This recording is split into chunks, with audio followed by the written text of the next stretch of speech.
Ang kwentong ibabahagi ko ngayon sa inyo ay hango sa tunay na karanasan ng isa kong kaibigan. Tungkol sa isang bangungot na kanyang naranasan kasama ang kanyang pamilya. At kahit ilang dekada na ang lumipas, ay nanatili pa rin sa isip niya ang mga kakilakilabot na alaala ng nakaraan. 1964, Negros Occidental. Masaya at tahimik na namumuhay ang 25 taong gulang na si Celso. Kasama ang kanyang may bahay na si Celia, na noon ay 23 taong gulang naman. Biniyayaan sila ng 2 mababait na anak na babae, sina Aida at Ana. At dahil karaniwan na sa mga probinsyang pangingisda, isa yun sa mga hanap buhay noon ni Celso. Maliban doon, umi-extra din siya paminsan-minsan ng pagkukonstruksyon, lalo na kapag mga panahong mahina ang huli ng isda. Isang araw, habang nagwawali si Celia sa kanilang bakuran, ay naging panauhin niya ang ina ng kanyang asawa. Kumusta naman kay rito, Celia? Abay, malaki na yung sinapupunan mo ah. Kailan ka ba manganganak? Kabuanan ko na ho, Nay. Kaya nga ho kayod kalabaw ngayon ng anak nyo. Ang dami kasing gastusin. Sa susunod na taon ay papasok na rin si Ana sa eskwela. Naku anak, pasensya na kayo. At gipit na gipit rin kami ngayon. Hayaan mo.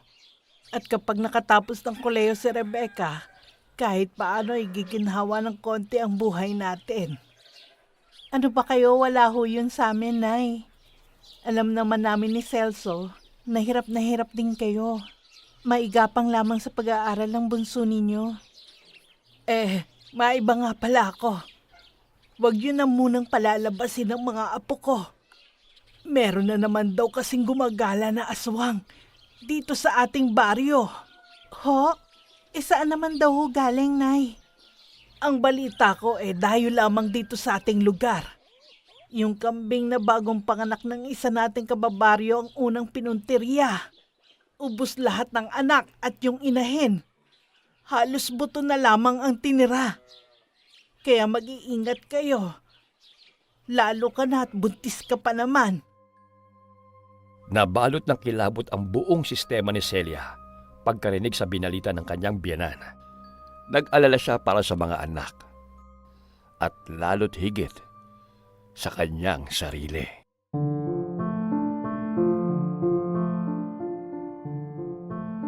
Ang gabing yun, ay ikinuwento niya rin sa asawang si Celso ang tungkol sa aswang na gumagala di umano sa kanilang lugar. Baka naman may dagdag lamang niyang kwento, Celia. Alam mo naman ang chismis. Bago pa makarating sa'yo, iba't ibang bersyon na. Ang inay na nagsabi sa akin, Celso. Wala naman sigurong masama kung mag-iingat tayo. Nag-aalala lang siya para sa atin. Lalo na medyo malayo ang kanila rito sa atin. Tapos madalas ka pang wala.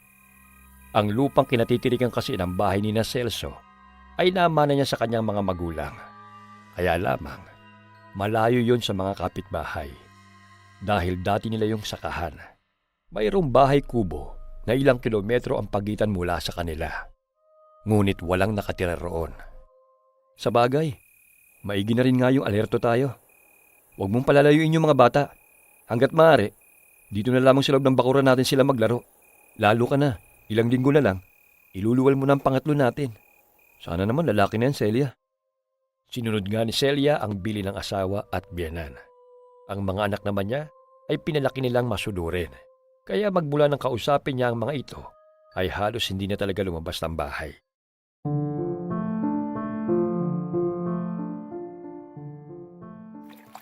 Nay, may tao po sa labas na bakuran natin. Napatigil si Celia sa paglalaba nang lapitan siya bigla ng panganay niyang si Aida. Dahil nga kabuanan na niya, nahirapan siyang tumayo upang silipin kung sino ang bisita nila. Napakunot noo siya nang may matanaw na babae sa labas ng bakuran nila. Hindi yun pamilyar sa kanya. Naisip niya tuloy na baka naliligaw yun. Ano pong kailangan nila? Nang masilayan niya sa malapitan ng babae, ay nakumpirma niyang dayo lamang ito sa lugar nila. Maganda ito. Mukhang dalaga pa. Mahaba at itim na itim ang buhok nito na halos umabot sa bewang. Simple lamang ang ayos nito at nakasuot ng isang kupas na bestida. Magandang araw ho. Ako nga pala si Roma. Diyan ako nakatira sa kubo sa unahan. Nais ko lang sanang makilalang nag-iisa kong kapitbahay. Matamis ang ngiti ng babaeng nagpakilalang Roma. Mukha itong mabait.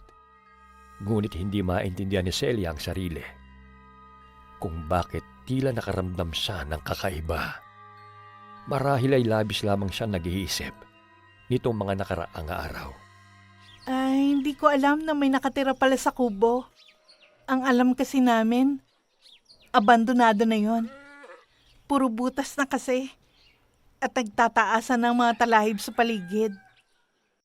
Nais sanang papasukin ni Celia ang babae sa loob ng bakuran nila. Ngunit tila ba may pumipigil sa kanya. Halos 1 buwan na ako nakatira dyan. Hindi nyo lang siguro ako napapansin. Madalas ko makita ang mga anak mo kapag dumaraan sila patungong eskwelahan. Napalingon si Celia sa bahay nila nang mapansing nakangiting nakatingin doon ang babae. At nakita niya na nakasilip pala sa bintana sina Aida at Ana. Paglingon niya muli sa babae, ay napansin niya nga titig naman ito sa umbok ng tiyan niya. Napakabango talaga ng amoy ng sanggol. Sigurado si Celia na may ibinubulong si Roma habang nakatitig sa sinapupunan niya. Ngunit hindi naman niya yon gaanong marinig at maunawaan. Bigla tuloy siyang kinabahan. Sa kakatuwang ikinikilos nito, otomatikong napahawak tuloy siya sa kanyang tiyan na tila ba pinoprotektahan niya yon mula sa kapahamakan. Kapag nanganak ka, maaari mo ba akong kunin, Ninang? Tutal, magkapit-bahay naman tayo, Celia. Lalong nagulat si Celia nang banggitin ni Roma ang pangalan niya. Gayong hindi pa naman siya nagpapakilala rito. Tila ba nabasa ng babae ang nasa isip niya. Naririnig ko kasi kapag nag-uusap kayo ng asawa mo. Celso ang pangalan niya, di ba? Diyan kasi ako madalas mangahoy sa may malapit sa likod bahay ninyo. O sige, tutuloy na ako, Celia. Matagal nang nakaalis si Roma, ngunit nanatiling nakatayo pa rin si Celia at halos tulala. May kakaiba kasi sa bago nilang kapitbahay. Tila ba sa likod na maganda nitong itsura ay may tinatago itong lihim. Napakarami rin itong alam tungkol sa pamilya niya.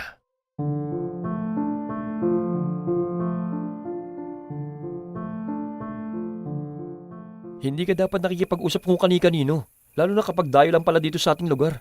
Baka mamaya yan pala yung sinasabi nilang aswang na gumagala rito sa atin.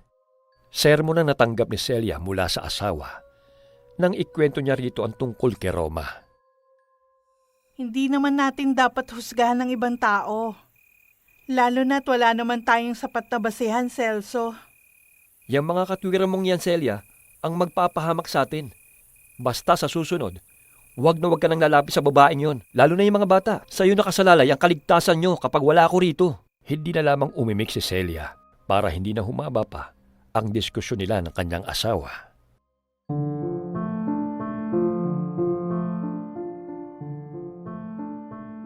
Kinabukasan, Celso, ang sakit ng tiyan ko. Manganganak na yata ako. nataranta naman kagad si Celso na noon ay paalis na sana papuntang trabaho. Sigurado ko ba, Celia? Akala ko ba sa susunod na linggo pa ang kabuwanan mo? Sandali, pupunta ko rin siya na ng huling. Aida! Ana! Bantayan niyo muna rito ang nanay niyo. Susunduin ko lamang yung manghihilot. Agad namang tumalima ang dalawang bata.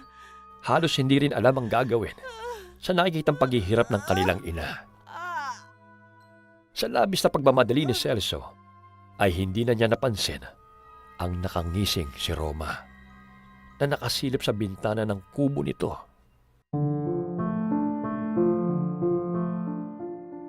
Batiwasay na nailuwal ni Celia ang pangatlo nilang supling.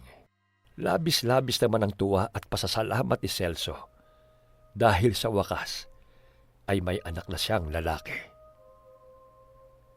Pagsapit ng 10:00 ay dumating ang pamilya ni Celso at naganda ng kaunting salo-salo para sa kanila at kay Nanang Huling. Nay, Tay, hindi ba natin iimbitahan si Manang Roma? Marami naman po itong handa natin. Baka po nalulungkot siya dahil mag-isa lang po siya sa kanila. Inosenteng tanong ni Aida na ikinatigil ng lahat. Sinong Roma tinutukoy ng anak mo, Celso? Takang tanong ni Ising sa anak. Yung kapitbahay namin na nakatira dyan sa kubo. Yung nadadaran papunta rito sa amin. Nagpunta rito sa amin minsan at kinausap si Celia. Sabi ko nga, huwag basta-basta nakikipag-usap. Lalo't dayo lamang pala rito sa atin ang babaeng yun. Nagkatingin na naman lahat ng kamag-anak ni Celso na naroon. Alam kasi nila na matagal nang walang nakatira sa kubo na yon. Masama ang kutob ko, Celso. Lalo at bago panganak ang asawa mo. Doon na muna kaya kayo sa bahay para makasiguro tayong ligtas ang mag-iina mo kapag wala ka. Nay naman, paano naman tong bahay namin? Dito namang bahay namin ang ginawang tahanan ng masasamang espiritu. May mga pangontra naman kami rito kaya wag na kayo masyado mag-alala. Napabuntong hininga na lamang ng malalim si Ising sa isinagot ng anak nitong si Celso. Matapos magbilin na magdoble ingat sa manugang at mga apo, ay nagpaalam na aalis na ang mga ito. Si Celso naman ay gumawa ng mga kwintas na bawang para sa kanyang pamilya at inilagay ang mga yon sa ulunan ng higaan. Hinasari niya ang kanyang itak at inihanda ang pana na ginagamit niya sa pangingisda. Celso! Celso! Gising! Parang may naglalakad sa bubong natin. Ha? Napabalikwas naman kagad si Celso sa mga malalakas na tapik ng asawa. Palibhasa ay nagpapadede. Tulog manok lamang si Celia. Sina Aida at Ana naman ay mahimbing na mahimbing ang tulog. Dahil napagod sa maghapong paglalaro, pinakiramdaman muna nilang ingay na nagmumula sa bubong. Tila hinuhukay nito ang bubong nila na yari sa kugon. May naririnig din silang huni na tila galing sa isang uwak. Celso! Natatakot ako. Ikwintas mo to, Celia. Lagyan mo din ng mga bata. Lalabas ako. At makikita ng lintik na aswang na yan ang kanyang hinahanap. Mahigpit na pinigilan ni Celia ang braso ng asawa bago pa ito makatayo. Paano kung mapahama ka? Paano na kami ng mga bata? Magtiwala ka lamang sa akin, Celia. Kakampi natin ang Diyos. Magdasal ka habang itinataboy ko ang panghas na aswang na yan. Maingat ang mga kilos ni Celso na magtungo ito sa kusina upang kunin ang inihanda nitong pana. Nagsaboy din ito ng asin at dinikdik na bawang sa bawat sulok ng kanilang tahanan. Si Celia naman, matapos mailigay sa mga leg nilang mag-iina ang mga kwintas na bawang, ay lumuhod na sa altar at inumpisa ng magdasal. Higit na naig kay Celso ang galit kaysa takot. Tahimik at maingat na lumabas ito sa kanilang bahay. At kitang-kita niya ang isang malaking itim na ibon na abalang-abala at tila gigil na gigil habang pilit na binabaklas ang kanilang bubong. Dahil doon ay hindi siya nito namalayan. Si Celso ay isa sa mga mahuhusay na mamamana sa kanilang lugar. Iniumang niya ang pana at itinutok sa aswang. Hindi siya maaaring sumablay sa pagtira sa aswang. Kailangan niya yung matamaan dahil kung hindi, ay tiyak na mapipinsala siya nito at ang kanyang mag-iina. At laking tuwa ni Celso nang asintadong matamaan niya ang malaking ibon sa likuran na siyang ikinaungol nito. Agad naman bumaling yon sa kanya ng tingin na ikinaatras niya. Nang maisip na baka dapis lamang ang pagkakapana niya sa aswang, ay biglang sinalakay ng kaba ang dibdib niya. Maya-maya ay kumilos yon. At takot na takot siya sa pag-aakalang lilipad yon patungo sa kanya. Ngunit, nagulat siya nang ang tinahak na direksyon ng aswang ay palayo sa bahay nila at patungo sa kubo. Nakatusok pa rin sa likod nito ang palaso ng kanyang pana. At napansin niyang tila hirap na hirap yon. Tila mabagal lamang ang paglipad. Susundan sana niya ang aswang, ngunit naalala niya ang kanyang pamilya. Kaya nagmamadali siyang pumasok sa loob ng bahay at mahigpit na ikinandado ang pinto. Celso! Ano nangyari? Nasaan ang aswang? Ang lumuluhang tanong ni Celia habang yakap ng mahigpit ang bagong silang na anak nila. Habang wala pa rin kamalay-malay ang dalawang anak nilang babae sa mga nagaganap. Natama ko ang aswang sa likuran, Celia. At mukhang tamang hinala namin ni nanay. Ang dayong si Roma, ang aswang. Hindi na tayo ligtas dito sa lugar natin hanggat hindi tuluyang napupuksa ang mapaminsalang aswang na yun. Itutuloy. Shout out kay Grace Lee Lacerna from UAE. Kamusta kayo dyan mga kababayan? Kay Hope Heaven Masilongan, maraming salamat for guesting.